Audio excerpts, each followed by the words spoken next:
When someone mentions tie and dye, what comes to mind is African women dressed in colorful patterned dresses. Adire means tie and dye, a material that uses a resist method that produces patterned designs with dazzling tints and hues. And around the world, there are techniques that have been passed down from generations to generations that are indigenous to countries such as the Yoruba tribe of Nigeria. I welcome you to Creative Lounge. My name is Ahmed Mohamed Bello, your favorite Duke and your favorite show. Don't go nowhere, we'll be right back.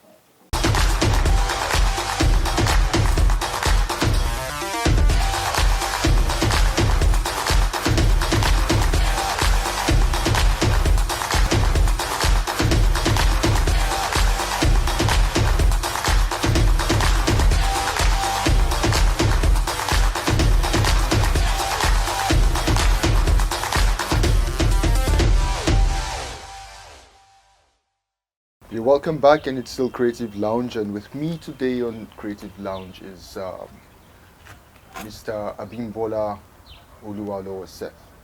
He's the workshop manager of Nike Art Gallery. You're welcome to Creative Lounge. Yeah, thank you so much, Mr. Ahmed. I love what you're wearing. Oh yes, thank you so much. Actually, it's one of my work, one of my products. Yes. Is this batik or tie and dye? Yes, actually complete now. My trouser is tie and dye because tie and dye means Adire. Okay. You know, what people call this work now is Adire.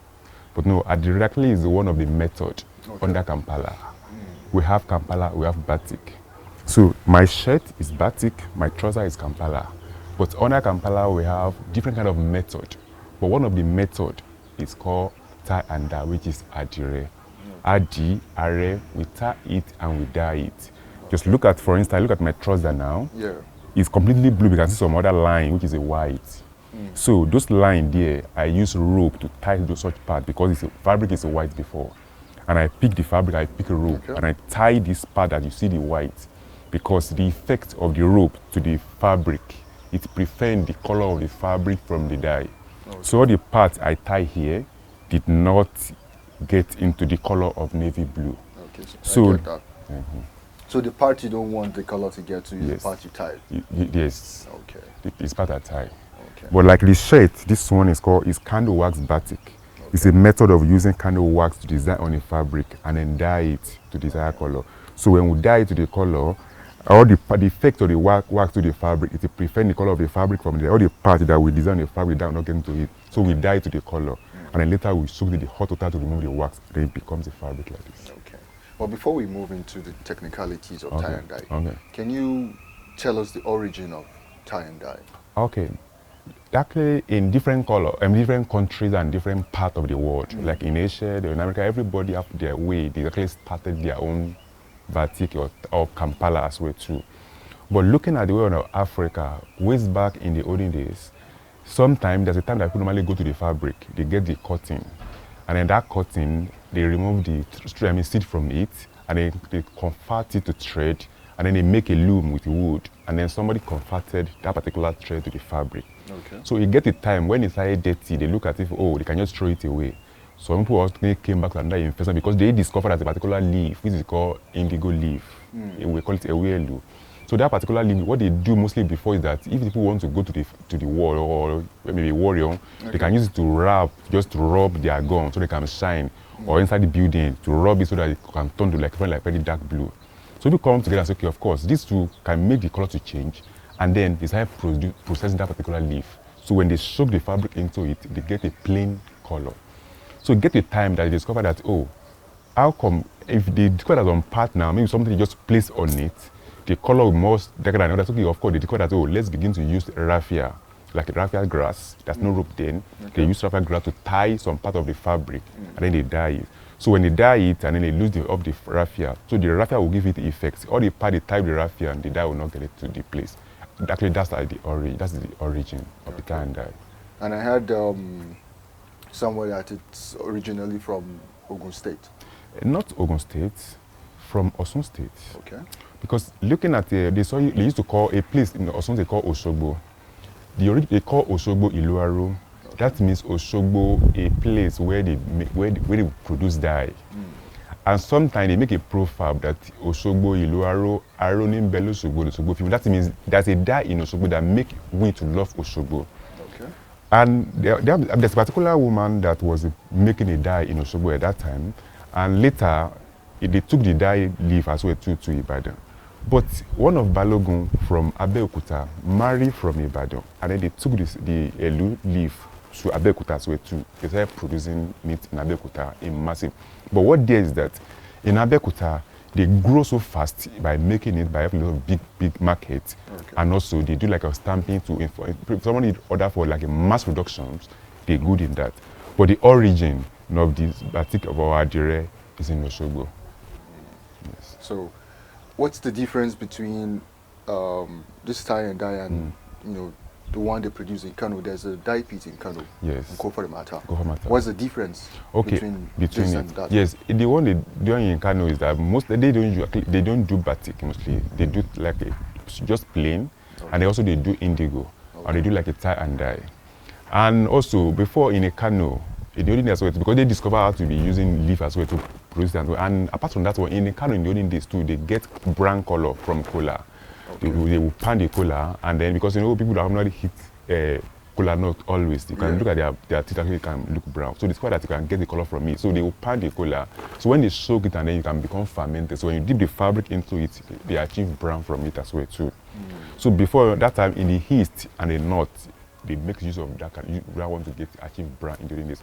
But look at that one they produce as well too, because like in Osun, the one they do in Osun, we do like a cassava, we use a cassava piece to design on a fabric.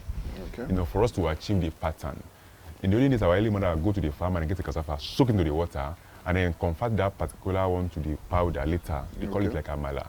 So that amala, they make it so watery, and they have their tools. Which the tools they use chicken feather, they use piece of broom, I use small knife. To get patterns? To get patterns.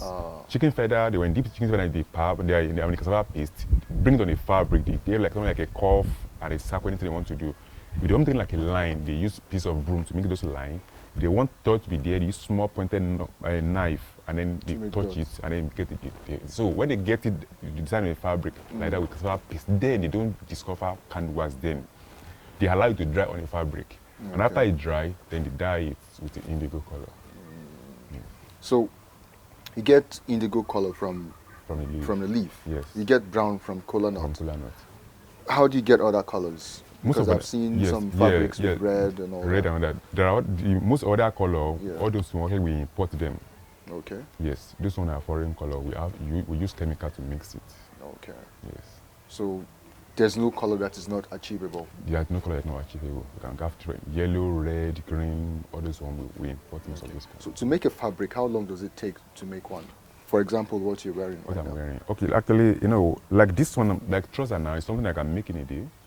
My shirt too, I can make it in 2 days, but I want to this one I'm wearing now. I need to.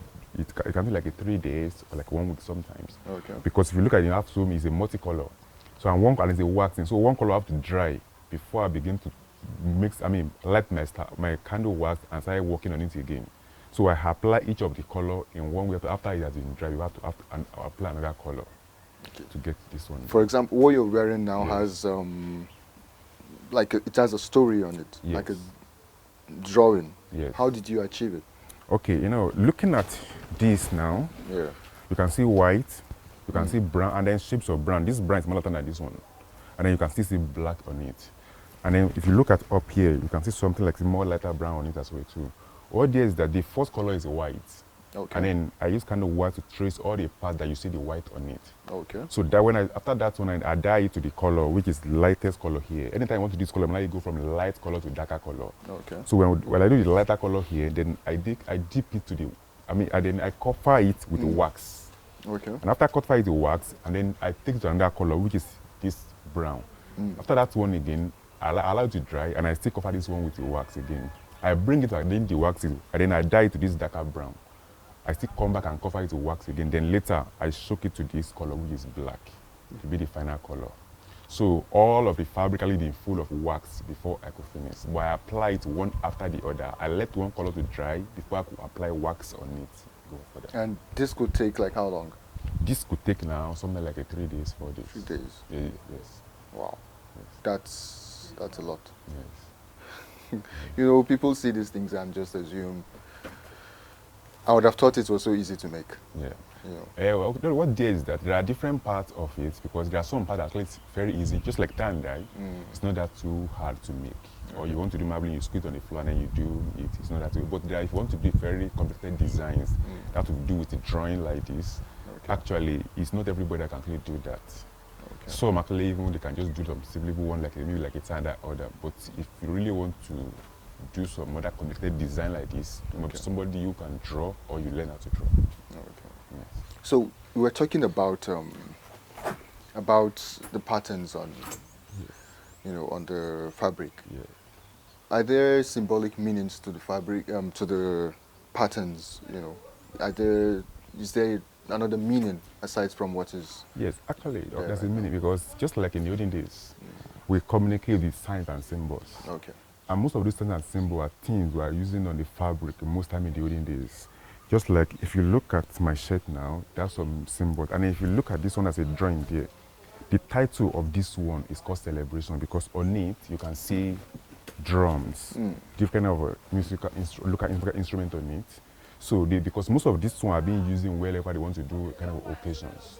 So that's why the title of this one is fabric I'm wearing. It's actually titled Celebration. Okay. Yes. So it takes someone who understands motifs to understand. Yes, to understand, because there are different ways we communicate with motifs in the olden days. It's just now that we actually don't know, most time we don't understand the motive because we have several ways of communications. Yeah. Like in the olden days, if somebody wants to write a letter, there's no book that time, and then you want to communicate something to the next particular village or kingdom, you could send like a leaf or like a particular tree or like a flag. So when they look at it, they can read or Bitacula and know what they're talking about. And Bitacula is in different forms. There are some that can just open them into 2, into 3, into 4, the different Bitaculas. So if you send somebody a particular Bitacula that you can only open into 2, they know what you are talking about.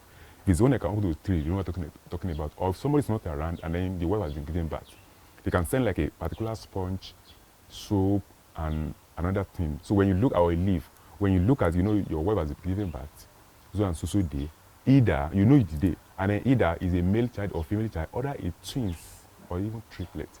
You can look and read it. And if a king is looking for another king's trouble or friendship, they could send a sign or symbol. When you collect it and then you open it, you will know what they were talking about. Or a danger is coming to a particular place. That's the way they can communicate and send it. When you look at it, you know. Or even though that's the way you can arrange the wood and you are going on the road, you will know, I heard that's a danger. You need to talk about it in form of caution sign. Wow, that's very interesting. Let's go on a short break. Okay. We'll be right back shortly. Please don't go nowhere.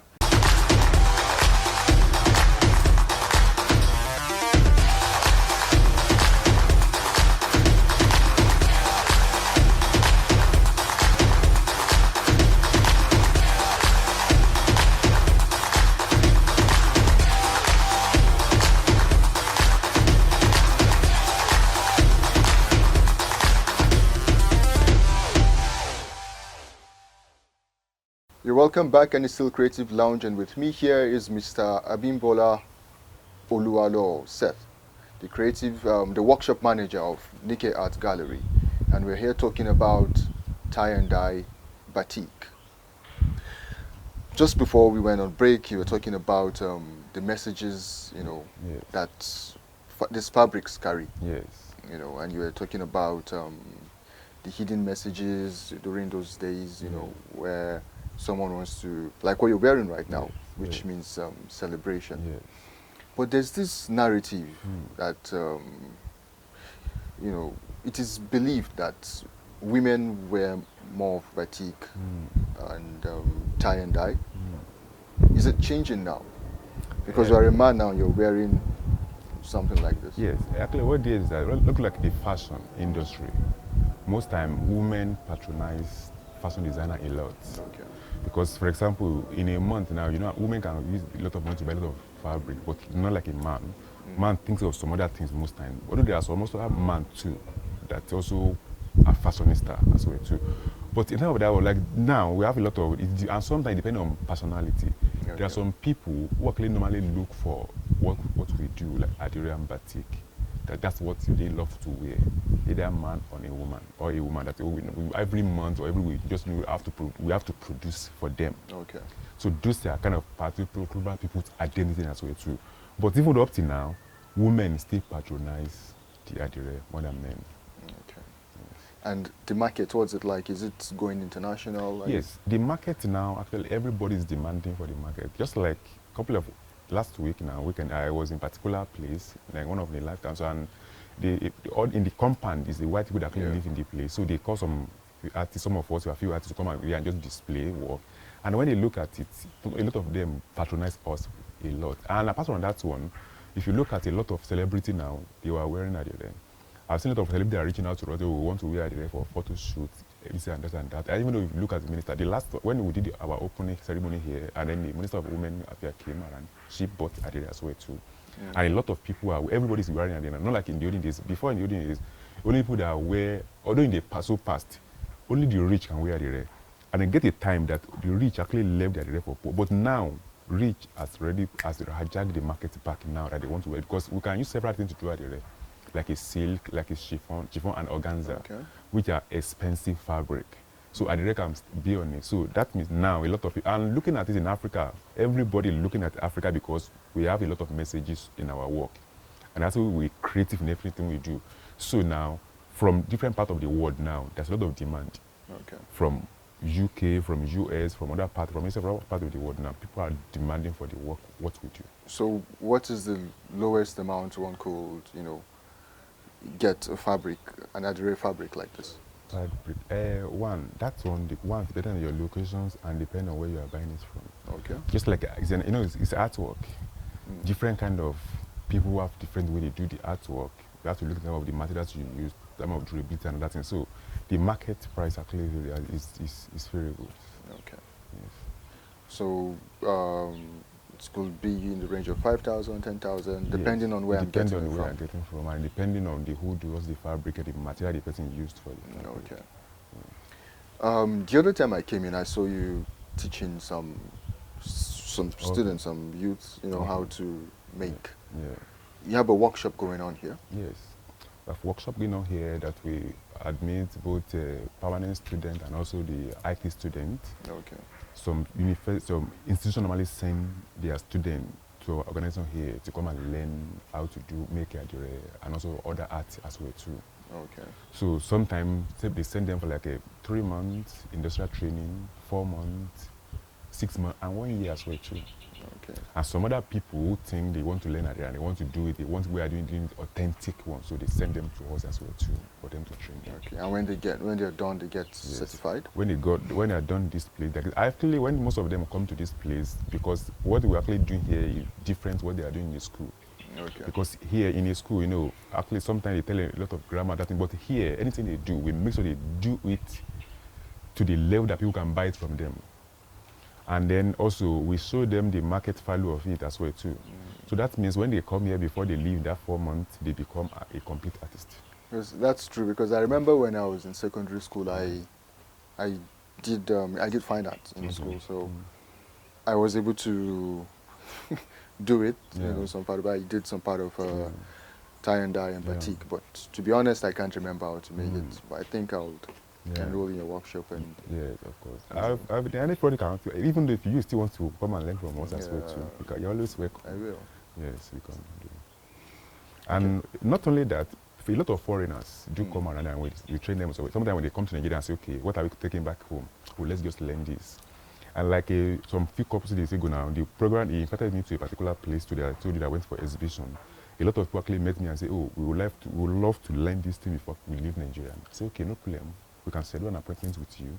And sometimes most of the people that only work in the embassy, almost all the embassies in Abuja have organized a workshop for them on this and that, and some other international organizations as well too.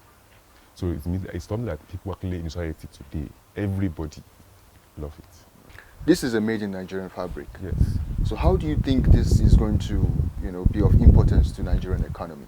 Okay, yes, of course. This actually have a lot of way to add to Nigerian GDP, because like if you go to another country, actually fashion has gone a lot that they contribute to the GDP. And what there is that if government actually can come in and then make sure that they develop a lot of, for example, like National Gallery for Art, if they can have like galleries and they have like workshops too, and then different government parastatals have to do with art, if they also can come in and also come here to help people actually are doing the Adire. Although back of industry I try, because on the list now to give like a loan, facility loan, Adire is like the number one on the list. Okay. Yes, so that means they put priority on it that way too. So, but if we can do more, that if the government can organize more workshops. I've been in some other workshops that they come youth and that's it. So, if there can be more workshop on that, so that a lot of youth can learn this, and then by that time they pick interest. So, by doing that one, a lot of we can have so many people can invest in it that way too. The more order we get, the more taxi people can pay to people, and then the more employer of labor that will become in society as well too. Okay. So, last question. There are people watching you out there, and they admire what you're wearing. Okay. So, tell them why it's important to wear made in Nigeria, made in Nigerian fabrics, and how it's going to be of importance to them as well as Nigeria. Yes, of course. Made in Nigeria actually have a way going long. Wearing it actually have a long way to go to want to promote Nigeria, and then two, to make you look make you look unique and make you look nice. Because I've seen a lot of people, not only in Nigeria, even in the ASEAN country, that when they left out, they look at the Nigerian fabric and say, wow, is it coming from Nigeria? And say yes. Are you sure? Say yes. They're ready to pay any amount of money on it.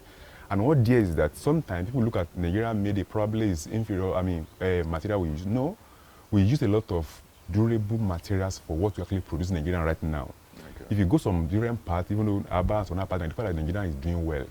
So by wearing it as well too, it's going to encourage somebody, because you buy somebody's work, you're going to encourage somebody, and they can feed somebody's family by enjoying that way too.